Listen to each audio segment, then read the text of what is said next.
වතුර ටිකක් හරි සතෙකුට දෙන්න පුළුවන් මොන ආත්මෙද? ඕකේ හොඳට වැඩ ගන්න.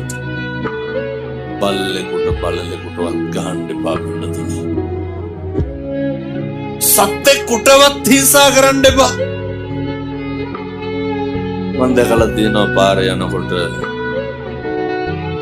සමහරු බල්ලෝ පන්නන් එනවනේ. අනේ මිනිස්සු ඇඟට කපනවනේ. කපන්න පින්නතුනි අර වෛර පිරිමහන්නේ සත්තු. ඒ සත්තුන්ට ඒවත් තේරෙන්නේ නැහැ. එහෙම වෙයි කියලා තමයි මෙහෙම බණ කියන්නේ. අපි මොකටද ඉතින් බල්ලෝ වෙන්නේ? ඒ සත්තුන්ගේ ආත්මේ මුදව ගන්න. එහෙම නොකර ඉන්න පුළුවන් මිනිස්සු වෙලා ඉපදුනහම විතරයි. මම යෝජනා කරනවා